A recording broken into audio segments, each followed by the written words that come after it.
नमस्कार, मैं हूं आपके साथ अवंतिका अवस्थी और हम बात करेंगे कुछ खास खबरों पर। जहां छत्तीसगढ़ में लोकसभा चुनाव का रंग चटक होता नजर आ रहा है।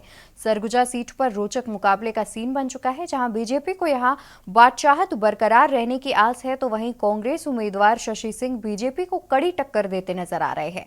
देखिए इस खास रिपोर्ट में। छत्तीसगढ़ की सरगुजा लोकसभा सीट पर 2004 से बीजेपी का कब्जा है। बीजेपी ने हाल ही में हुए विधानसभा चुनावों में इस निर्वाचन क्षेत्र के भीतर आने वाली सभी 8 सीटों पर जीत हासिल की। बीजेपी ने हाल ही में कांग्रेस छोड़कर बीजेपी में शामिल हुए पूर्व विधायक चिंतामणि महाराज को सरगुजा सीट से उम्मीदवार बनाया है। चिंतामणि ने अपनी जीत का दावा करते हुए कहा कि वोटरों ने केंद्र में बीजेपी को सत्ता में वापस लाने का मन बना लिया है। उसमें देखा जाता है कि किसको हम वोट डालेंगे जो जीतेगा और हमारा दुख सुख में साथी बन के रहेगा। इसको जनता देखती है और उसको समझ में आ गया है कि हमको भारतीय जनता पार्टी को देना है। हम अपना मत किसी दूसरे को दे करके अपना मत बेकार नहीं करेंगे। इस चीज़ का लोगों को ज्ञान है। हालांकि अनुसूचित जनजाति समुदाय के लिए रिजर्व इस सीट पर कांग्रेस के खराब ट्रैक रिकॉर्ड के बावजूद राजनीतिक विश्लेषक उसकी जीत की संभावनाओं को पूरी तरह से खारिज नहीं करते। विश्लेषकों के मुताबिक सरगुजा लोकसभा सीट से कांग्रेस उम्मीदवार शशि सिंह को बीजेपी के अपने विरोधी उम्मीदवार के मुकाबले कई फायदे हैं। उनका मानना है कि निर्वाचन क्षेत्र के वोटरों में लगभग आधी तादाद महिलाओं की है, जिसका फायदा शशि सिंह को मिलेगा। इसके अलावा वह युवा हैं और इलाके में राजनीतिक असर रखने वाले गौंड समुदाय से आती हैं। सरगुजा जो लोकसभा क्षेत्र है उसमें निश्चित रूप से गौंड जनजाति के जो मतदाता हैं उनकी संख्या सर्वाधिक है और जाति के हिसाब से गौंड जनजाति नंबर 1 पे है, दूसरे नंबर पर कंवर जनजाति है, तीसरे नंबर पर उरांव जनजाति है। तो ये तीनों जनजाति में अभी तक जो 1952 से अब तक का जो इतिहास देखे हैं तो कंवर और गौंड दो जनजाति के लोग ही चुनाव जीतते आ रहे हैं और उसमें गौंड जनजाति के जो प्रत्याशी जिस पार्टी ने बनाया वो लंबे समय तक चुने गए। शशि सिंह खुद गौंड जनजाति से होने के फायदे को नकारती नहीं है। हालांकि उनका कहना है कि कांग्रेस एक ऐसी पार्टी है जो सभी समुदाय के लोगों का प्रतिनिधित्व करती है। कांग्रेस पार्टी हर जाति का पार्टी है, किसी एक पार्टी का नहीं है। लेकिन हाँ, ये बात सच है कि गौंड समुदाय की बहुल्यता यहाँ ज़्यादा है, तो यहाँ हमेशा गौंड समुदाय के लोग जीतते हैं। तो इसके लिए मैं धन्यवाद देती हूँ और इसका पॉजिटिव रिस्पॉन्स ज़रूर आएगा। हम सरगुजा भी जीतेंगे। हालांकि कुछ राजनीतिक विश्लेषकों का मानना है कि चुनाव जाति या सांप्रदायिक आधार के बजाय विकास और बेरोजगारी के मुद्दे पर लड़ा जाएगा। एयरपोर्ट है, रेलवे लाइन है, यातायात के सुगम साधन के अधोसंरचना बनाने होंगे। ये प्रमुख मुद्दा होगा। इसी के साथ ही साथ रोजगार के अवसर उपलब्ध कराने के ऐसे तमाम अवसरों को देखना होगा और जो इसमें कामयाब होगा, जो अपनी घोषणा में या जिस पर विश्वास होगा, वैसे तो अभी 14 की 14 सीट भाजपा के झोली में है और संगठन भी सशक्त है, कांग्रेस की अपेक्षा काफ़ी सशक्त है। सरगुजा में 2024 के लोकसभा चुनाव के तीसरे चरण में यानी 7 मई को वोटिंग होगी। 2019 के लोकसभा चुनाव में बीजेपी ने छत्तीसगढ़ की 11 सीटों में से 9 पर जीत हासिल की, जबकि कांग्रेस को सिर्फ 2 सीट पर जीत मिली थी। कांग्रेस 2024 के आम चुनाव में अपने प्रदर्शन में सुधार की उम्मीद कर रही है। वहीं बीजेपी की निगाहें इस बार क्लीन स्वीप पर टिक चुकी है। राजस्थान के सीएम भजनलाल शर्मा के गृह जनपद में लोकसभा चुनाव की लड़ाई रोचक होती नजर आ रही है। बता दें कि भरतपुर की चुनावी लड़ाई में मुख्यमंत्री भजनलाल शर्मा की प्रतिष्ठा दांव पर है। रामस्वरूप कोहली यहां से बीजेपी उम्मीदवार है, जिनकी कांग्रेस की युवा प्रत्याशी संजना जाटव से कांटे की लड़ाई है। देखिए इस खास रिपोर्ट में।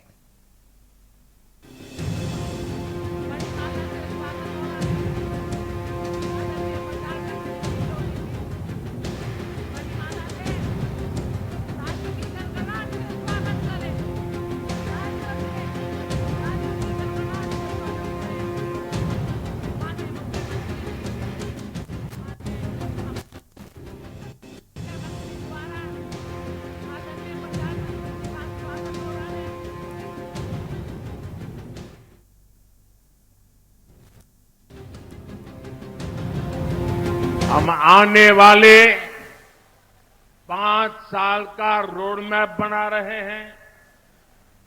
नई सरकार बनने के बाद पहले 100 दिनों में हमें कौन कौन से बड़े फैसले लेने हैं, इस पर तेजी से काम चल रहा है। पिछले 10 वर्षों में विकास का जो मोमेंटम था वो अब और तेजी से आगे बढ़ेगा।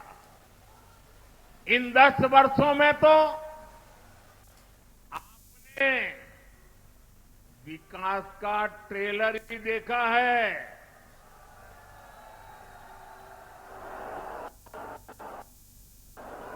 अभी तो हमें देश को बहुत आगे लेकर जाना है।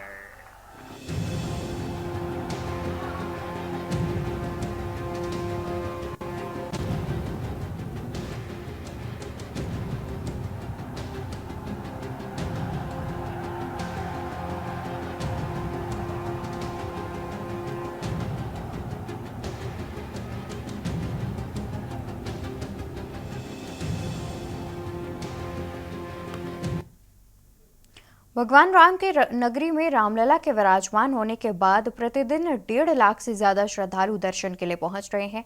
ऐसे में बड़ी संख्या में श्रद्धालु वीआईपी और वीवीआईपी के दर्शन को लेकर प्रयास करते हैं, जिसमें तमाम बार ठगी के शिकार भी हो रहे हैं। और अब राम मंदिर ट्रस्ट ने एक बड़ी पहल राम भक्तों के लिए शुरू की है, जिसमें निःशुल्क प्रतिदिन 600 विशिष्ट पास राम मंदिर ट्रस्ट जारी करेगा।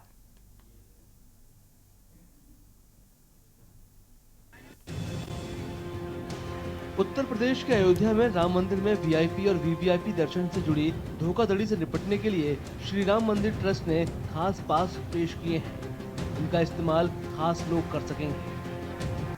सुगम दर्शन पास बनेगा 6 पालियों में, सुबह 7 से 9, 9 से 11, उसके बाद में 1 से 3, 3 से 5, 5 से 7 और 7 से 9। उसमें 20 ऑनलाइन बना के लिए रिजर्व है, ऑनलाइन लोग लेते हैं। बाकी जो बचा है उसमें 50 सुगम दर्शन पास है और 30 विशिष्ट दर्शन पास है, जो कि ट्रस्टियों के माध्यम से ही बनाया जाता है। ट्रस्ट ने बताया कि कई श्रद्धालुओं ने खास दर्शन के लिए ठगे जाने की शिकायत की थी। इस पर ट्रस्ट ने सोशल मीडिया के जरिए वीआईपी दर्शन के बारे में जागरूकता बढ़ाने की कोशिश की। ट्रस्ट ने कहा कि नई व्यवस्था प्रचलित वीआईपी व्यवस्था को दुरुस्त करने के लिए लागू की गई है। जहाँ पर लाखों लोग आ रहा है, वहाँ पर 200-400 पास बना देने से कोई बहुत फर्क नहीं पड़ रहा है।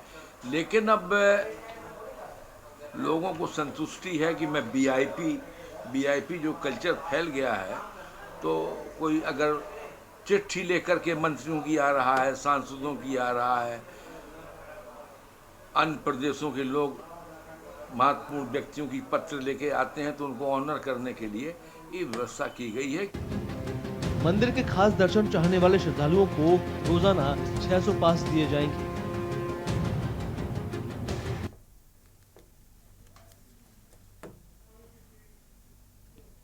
पूरे देश में होली का त्योहार महज एक ही दिन मनाया जाता है, लेकिन कानपुर में पूरे 7 दिन होली खेली जाती है। अंग्रेजी हुकूमत इसका सबसे बड़ा कारण है। बीते 82 वर्षों से कानपुर अंग्रेजी हुकूमत के खिलाफ शुरू हुई परंपरा आज भी निभाता चला आ रहा है। देखिए इस खास रिपोर्ट में।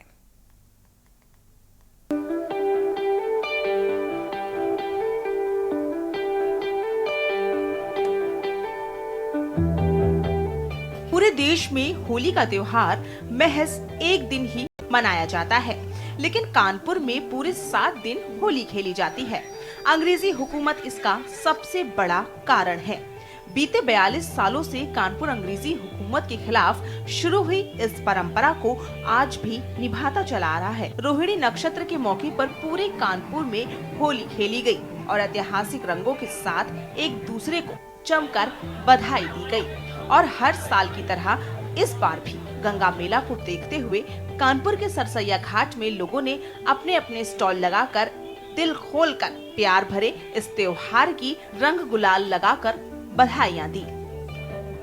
नमस्कार, मैं हूं सुरेश और आप देख रहे हैं के न्यूज। इस समय हम मौजूद हैं कानपुर के ऐतिहासिक गंगा मेला सरसैया घाट में। हम आपको बता दें सबसे पहले किस तरीके से यहाँ पर लोग भारी संख्या में आ रहे हैं छोटे छोटे बच्चों को मेला दिखाने के लिए। और ये जो मेला है कानपुर का ऐतिहासिक मेला है, क्योंकि कहा जाता है इस मेले के बारे में कि आज के दिन यहाँ पर बहुत दूर दूर से लोग आते हैं अपने परिवार के साथ और इस कानपुर के गंगा मेला का लुत्फ उठाते हैं, क्योंकि कानपुर ही मात्र एक ऐसा शहर है जहाँ पर इस गंगा मेला को मनाया जाता है। हमारे साथ यहाँ पर कई साथी मौजूद हैं, हम एक एक कर बात करेंगे और जानेंगे इस ऐतिहासिक गंगा मेला के बारे में। भैया सबसे पहले हमारे के न्यूज चैनल में आपका बहुत बहुत स्वागत है। क्या कहना चाहेंगे सबसे पहले ऐतिहासिक गंगा मेला के बारे में? पहले तो मैं भव्य एवं ऐतिहासिक गंगा मेला की आप सभी को शुभकामनाएं देता हूँ। विगत वर्षों की बात ही इस बार भी धूमधाम से आप देख रहे हैं कि गंगा मेला जो केवल विश्व में एकमात्र कानपुर ऐसी जगह है जहाँ पर एक ऐतिहासिक मेला जो कहीं नहीं होता है। तो आप देख रहे हैं सभी जितने भी यहाँ पर क्षेत्रीय लोग हैं, जितने भी सामाजिक, राजनीतिक, व्यापारिक, धार्मिक, हर तरीके के लोग ये मेले में सब एक दूसरे से मिलते हैं।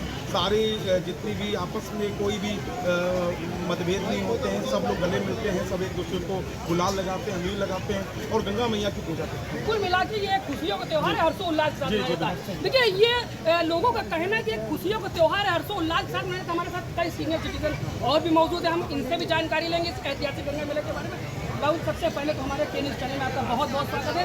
क्या कहना चाहेंगे इस ऐतिहासिक गंगा मेले के बारे में? मैं समस्त देशवासी और कानपुर नगर वासियों को इस गंगा मेला की हार्दिक शुभकामनाएं देता हूँ कि सबके मन में जीवन उल्लास जैसे होली के दिन से आता है, वैसे ही इसके जरिए सबको जीवन में उल्लास हुए, सबका जीवन आनंदमय हो। देखिए कहीं ना कहीं लोगों की एक राय है इस गंगा मेला को लेकर के जो सबका जीवन है खुशियों के साथ बीते और हर वर्ष की तरह के लोग हर वर्ष के तरीके पिछले वर्षों में जो आते रहे और आने वाले वर्षों में जो आएंगे वो आते ही रहेंगे, क्योंकि ये ऐतिहास सिर्फ कानपुर का ही है। ये जो ऐतिहासिक गंगा मेला है सिर्फ कानपुर का है। विश्व में कानपुर ही मात्र एक ऐसा देश है जहाँ पर इस तरीके का गंगा मेला मनाया जाता है। हमारे साथ कई और साथी मौजूद हैं, हम एक एक कर इनसे भी बात करेंगे और जानेंगे इस ऐतिहासिक गंगा मेला के बारे में। भैया क्या नाम है आपका? मेरा नाम दुर्गेश मणि त्रिपाठी है। मैं जी क्या कहना चाहेंगे इस ऐतिहासिक गंगा मेला के बारे में, क्योंकि कहा यह भी जाता है कि कानपुर मात्र एक ऐसा देश है जहाँ पर ये गंगा मेला मनाया जाता है। देखिए ये हमारे जो स्वतंत्रता संग्राम था उसकी परिणति के तहत एक क्रांति लिखी गई थी, कानपुर से वो क्रांति लिखी गई थी।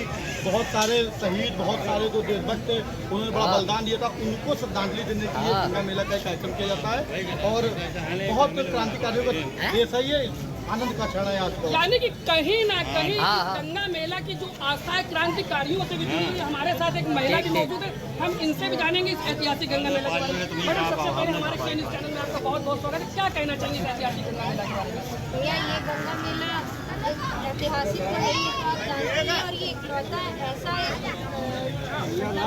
हमारी फंक्शन है जो हमारे ही केवल कानपुर में मनाया जाता है और बड़े विशाल सभी को गंगा मेला की ढेर सारी। देखिए कहीं ना कहीं जो लोगों का उत्साह वो तो साथ देखने को मिल रहा है और हमारे साथ युवा हो चाहे महिला हो चाहे बच्चे हो इस मेले में आने तो चूक नहीं रहे। हमारे साथ एक युवा साथी और मौजूद, हम इनसे भी जानते हैं आज इस ऐतिहासिक गंगा मेला के बारे में। भैया सबसे पहले हमारे के न्यूज चैनल में आपका बहुत बहुत स्वागत है। क्या कहना चाहेंगे? देखिए गंगा मेला जो है वो कानपुर में मनाया जाता है, सबको पता है, लेकिन गंगा मेला मनाया जो जाता है वो युवाओं से मनाया जाता है। तो हटिया की जो टोली निकलती है युवाओं के रंग लेके, वो जब शहर के सभी युवाओं के साथ निकलती है और जब शहर के बुजुर्गों का आशीर्वाद जब मिलता है उनको, तो महोत्सव का जो रंग होता है वो और चढ़ जाता है। हमारे बिराना रोड में पूरी युवाओं की टोली जिस तरह से मतलब इस उत्सव को मनाती है, आनंद से मनाती है, वो आनंद के क्षण सिर्फ कानपुर वासियों को प्राप्त होता है। हम सब बहुत सौभाग्यशाली हैं कि हम सब कानपुर की धरती पे पैदा हुआ और इस महोत्सव का आनंद ले सकते हैं। देखिए कहीं ना कहीं जो लोगों का उत्साह है वो साफ तरीके से देखने को मिल रहा है। इस त्योहार को लोग बहुत ही उत्साह से मना रहे हैं। कानपुर से सुरेश सविता, के न्यूज इंडिया। उत्तराखंड में 19 अप्रैल को पहले चरण में मतदान होना है। जैसे जैसे चुनाव की तारीख नजदीक आ रही है वैसे वैसे प्रचार प्रसार और जनता से वादे और दावे भी नेताओं ने शुरू कर दिए हैं। तो वहीं उत्तराखंड के पिछले 24 सालों के इतिहास पर गौर करें तो राज्य में अब तक हुए 4 लोकसभा चुनावों में आपदा का भी बड़ा मुद्दा नहीं बन पाया। राजनीतिक दलों की उपलब्धियों, राष्ट्रीय और राज्य के अवस्थापना और बुनियादी विकास से जुड़े मुद्दों के शोर में आपदा का मुद्दा नहीं रहा, जबकि हिमालय राज्य उत्तराखंड हर साल बाढ़, भूस्खलन, भारी बारिश जैसी प्राकृतिक आपदाओं का दंश झेलता रहा है।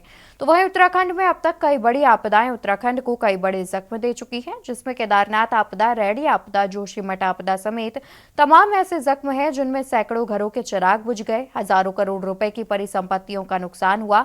और इन आपदाओं के जख्मों पर मरहम लगाने के लिए तमाम सरकारों ने कुछ एक प्रयास किए, लेकिन आपदाओं के जोखिम को कम करने के उपायों के बारे में राजनीतिक दलों और उनके उम्मीदवारों ने कभी गंभीर चुनावी चर्चा नहीं की। लगातार दरकते पहाड़ और खतरों के साए में जी रहे पहाड़ के लोग ये सवाल पूछ रहे हैं कि देवभूमि उत्तराखंड में आखिर कब आपदा को मुद्दा माना जाएगा, आखिर कब यहाँ के राजनेता और लोग इस मुद्दे पर गंभीर होंगे। देखिए इस खास रिपोर्ट में।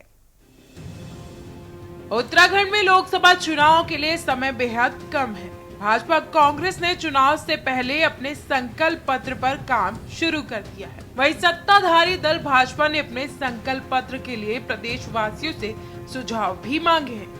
इसके तहत प्रदेश भर में भाजपा को 70,000 से ज्यादा सुझाव आए हैं। अधिकांश शिकायतें बिजली, पानी, सड़क और क्षेत्र के विकास से संबंधित मिली हैं। वहीं उत्तराखंड के पिछले 24 सालों के इतिहास पर अगर गौर करें तो राज्य में अब तक हुए 4 लोकसभा चुनाव में आपदा कभी बड़ा मुद्दा नहीं बन पाई है।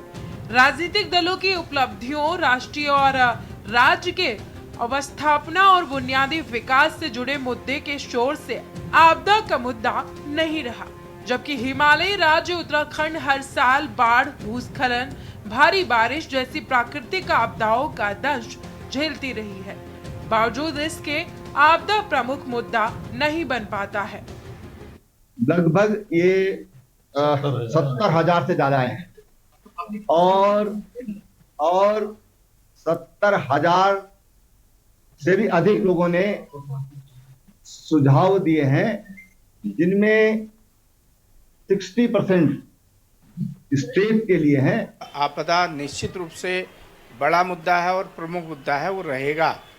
प्रतिवर्ष आपदा से करोड़ों की संपत्ति का नुकसान होता है और सरकार ने जो हमारे 350 गांव आपदा की जद में हैं, जिनका रिहेबिलिटेशन होना था, पुनर्वास होना था, उसमें कोई कार्रवाई नहीं की। न केंद्र सरकार ने की, न राज्य सरकार ने की। जोशीमठ दरक रहा है, बद्रीनाथ का प्रवेश द्वार है और आदि गुरु शंकराचार्य की गद्दी है वहाँ पर। निश्चित रूप से उत्तराखंड में यहाँ की भौगोलिक संरचना और यहाँ पर बहुत सारी नदियाँ हमारे उत्तराखंड क्षेत्र से होकर के निकलती हैं। यहाँ आपदा लगातार आती हैं, बरसात में भी जो है बहुत सारा नुकसान होता है और हमारी सरकार का ये प्रयास है कि ये आपदाएं तो दैवीय आपदाएं हैं, लेकिन इनके न्यूनीकरण के लिए हम लोग काम करें। तो इसके लिए किस तरह से आपदा से नुकसान कम से कम हो सके और जन हानि कम से कम हो सके, संपदा को भी कम से कम हानि हो सके, इसके लिए लगातार प्रयास किए जा रहे हैं। आपको बता दें कि उत्तराखंड में अब तक कई बड़ी आपदाएं आ चुकी हैं। केदारनाथ आपदा, रैडी आपदा, जोशीमठ आपदा समेत तमाम ऐसी आपदाएं हैं आज भी डरा देती हैं। इन आपदाओं से सैकड़ों घरों के चिराग बुझ गए हैं, हजारों करोड़ों रुपए की परिसंपत्तियों का नुकसान हुआ है। वहीं हिमालयी राज्य उत्तराखंड में भूकंप का खतरा कम नहीं है। भूकंपीय दृष्टि से उत्तराखंड अति संवेदनशील जोन 5 व 4 के अंतर्गत आता है। यहाँ के 5 जिले उत्तरकाशी, चमोली, रुद्रप्रयाग, पिथौरागढ़ और बाघेश्वर अति संवेदनशील जोन में आते हैं, जबकि पौड़ी, हरिद्वार, अल्मोड़ा, चंपावत, नैनीताल और ऊधम सिंह नगर जोन 4 में आता है। वहीं टिहरी और देहरादून ऐसे जिले हैं जो दोनों जोन में आते हैं। यही वजह है कि भूकंप का केंद्र कहीं रहे, उसका असर उत्तराखंड में भी दिखाई देता है। आज जब जो है पूरा उत्तराखंड का पहाड़ी क्षेत्र तमाम तरह की आपदाओं से घिरा हुआ है, जोशीमठ का सवाल, उसका विस्थापन का मुद्दा और बड़ी परियोजनाओं से होने वाला जो यहाँ का पर्यावरण का नुकसान है, वो इन चुनावों में कहीं भी जो है चुनाव का मुद्दा नहीं बन रहा है। हम लोग जो आपदा से प्रभावित लोग हैं, हिमालय में पर्यावरण की रक्षा के लिए, हिमालय की रक्षा के लिए लड़ने वाले लोग हैं, हम लोगों की ये मांग है कि इस चुनाव में 2024 के चुनाव में ये सवाल जो है हमारी राजनीति के सवाल बने। देखिए, जब से हम लोग जब सरकारों में रहे हैं उत्तराखंड में, जितनी भी आपदाएं आई हैं, जितनी भी विपत्तियां आई हैं, हमने टाइम टू टाइम उनको फेस भी किया, और फेस ही नहीं किया, उसका निराकरण भी ढूंढा और निराकरण किया भी। इसलिए आगे भी हमारी जो प्लानिंग है कि इस तरह के जितने स्पॉट्स हैं उन सबको हम लोगों ने चयनित किया है, और आगे भविष्य में क्या अच्छी योजना बन सकती है उस पर हम लोग काम कर रहे हैं, क्या नई टेक्नोलॉजी हम लोग इजाद कर सकते हैं वो टेक्नोलॉजी इजाद कर रहे हैं। इसलिए हम चाहते हैं कि भाई सुदृढ़ उत्तराखंड कैसे बने, उस सारे विषयों पर भारतीय जनता पार्टी की निगाहें हैं और वो काम कर रहे हैं। कुल मिलाकर मूलभूत सुविधाओं के साथ ही राज्य में आपदा को भी प्रमुखता मिलनी चाहिए। जनप्रतिनिधियों के साथ ही जनता को भी पर्यावरण के मुद्दे पर गंभीर होना होगा। देखना यह होगा कि आखिर कब उत्तराखंड की राजनीति में आपदा को प्रमुखता मिलती है और आखिर कब हम पर्यावरण के मुद्दे पर गंभीर होंगे। के न्यूज इंडिया के लिए उत्तराखंड डेस्क रिपोर्ट। और खबरों में फिलहाल के लिए बस इतना ही। आप देखते रहिए के न्यूज इंडिया। नमस्कार। आप देख रहे हैं के न्यूज, खबरों का सारथी।